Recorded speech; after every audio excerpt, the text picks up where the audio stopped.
Hey, how we doing?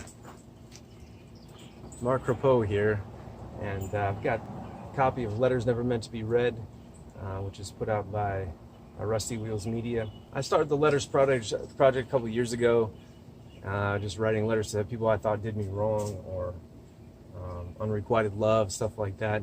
It's part of a school project for my MFA, and I just got more and more in the collection. Then I began inviting other people to contribute. And you can also send your letters in for the next volume. What I really hope to be doing is to do maybe two volumes a year of Letters Never Meant to Be Read. I would love nothing more than a whole bunch of letters to come in the P.O. box, or the email that's listed on your screen now. Rusty Wheels Media offers a very generous royalty package for those letter writers that send in 3 or more. You can also get a byline. I would love to have the great responsibility of curating these for the rest of my life, the rest of my time on this earth, and editing and deciding which ones go in and all that. So we have got some letters from strangers since the release of this in December 2016. We're working on the 2nd volume now. I've got A.M. Hounchel, among a few other authors that I've made relationships with on Twitter, have contributed, and some of his are really funny. I just want to take this opportunity to explain Letters Never Meant to Be Read a little bit for those who haven't read my blog or haven't gotten the book yet. And I'm going to go ahead and read the foreword, which is Dear Reader.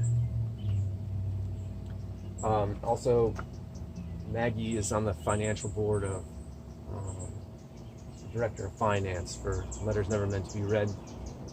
So she handles all the royalty payments that come in and buries them wherever she can, I'm sure, to squirrel them away. Dear Reader, have you ever wanted to write a letter to that guy or gal you brush up against on the train? How about that lost love that did you wrong? A few years back, I started writing letters that I had no intention of ever mailing, snail or otherwise. This grew into a collection of very salty rants and unspoken melodies, which I decided to put into a fine collection for the entire world to marvel upon. Then I invited my sarcastic sister to join me in this endeavor, and she wrote some of her own.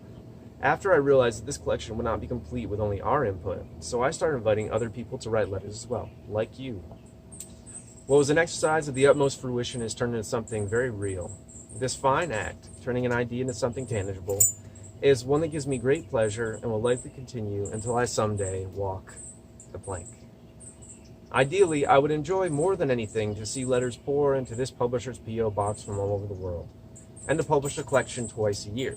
But alas, like all dreams, we must start somewhere. We must provide the spark for others to see the vision too. This will be, with great hope, a continued collection of signed or anonymous letters that span all subject matter.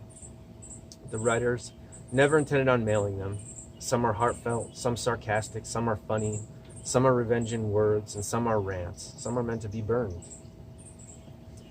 They could be to anyone, even a letter to yourself. Rants or wondering what could have been can be healthy. So roll that sacred parchment in an airtight bottle and send that letter out to sea. No, wait. If you do have any letters, send them immediately to us.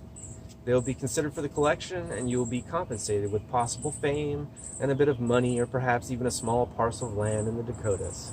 Happy reading, Marc. Again, you can send your letters on the screen. Stay classy.